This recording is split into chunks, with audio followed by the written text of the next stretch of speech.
Hi, this is János, it's Real World Audio, and this is a Friday evening for me. I had a super long week at work, and cheers, it's over, finally. Couldn't wait for it.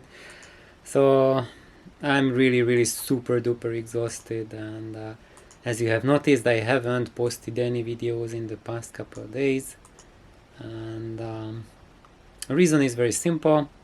Work was just super duper exhausting, and I was just tired this week, really tired. I had a fun medical procedure last week. It was my first anesthesia ever, and I just feel sleepy after that. I haven't really fully recovered, and my microphone's battery died, so I'm using the camera's microphone to talk to.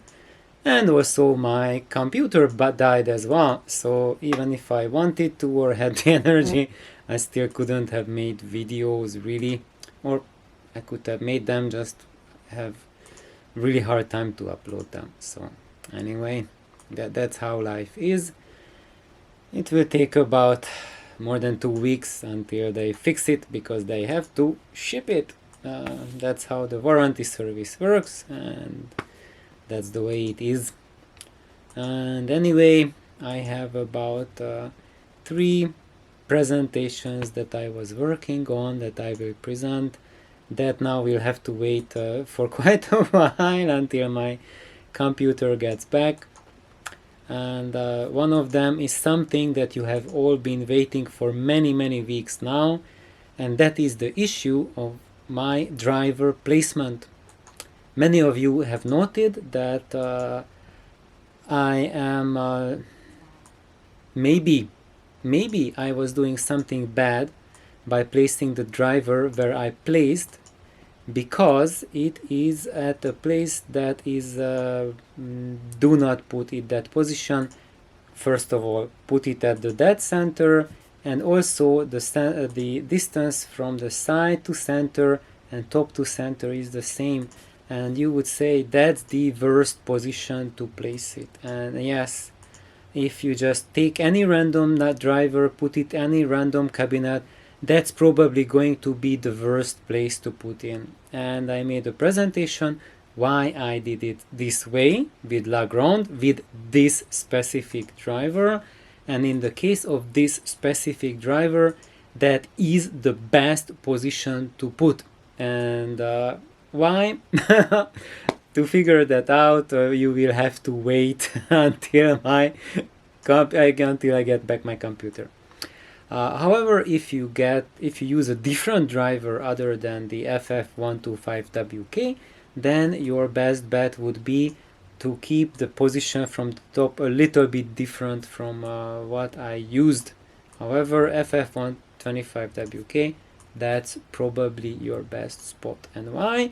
We'll figure it out, and I will also have measurements, SPL measurements for you guys to show that that really was the best place to put it.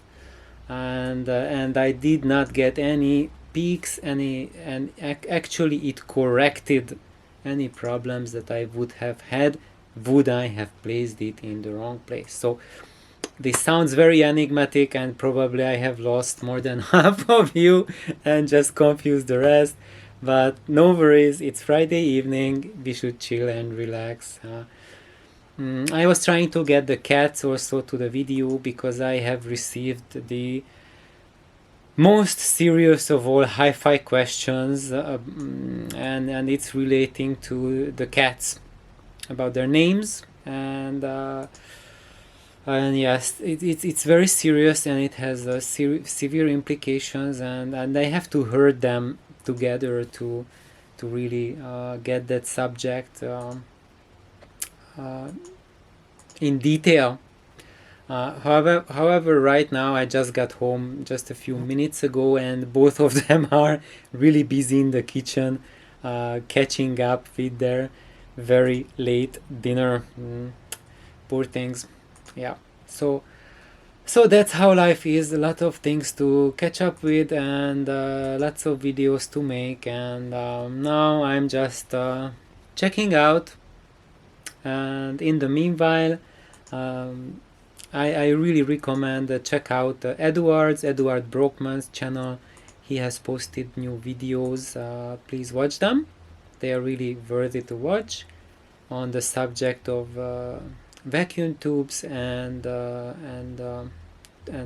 LPs and different issue LPs made with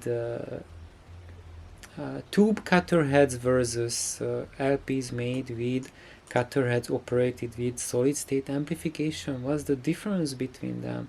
And when you have playback gear, is there certain special playback gear that lets you allow? I mean, I can't even speak. I'm just that tired, exhausted. So, is there any playback equipment that lets you enjoy any benefits from those early LPs, or what you hear from average Joe remarks today that those are all Shai-Hulud, you should really listen to DSD only and the latest in LPs, whatnot. Everything else is so passe, and no serious audiophile should stoop down to try those things out, especially mono. That's mono. That's just so barbaric, barbarians. Oof. So anyway, if you want to just get a different view, a glimpse on that subject, look at Edward's videos, and also check out Jürgen's channel, I Am Mad, as well, because he has a new video.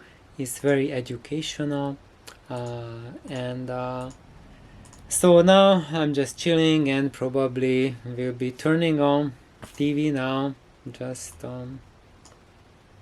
enjoying rest of the Friday evening. Bye team, have a wonderful day, have a wonderful night or morning, I don't know. Probably you will be watching this at every different time of the day, even after midnight. Cheers, bye bye.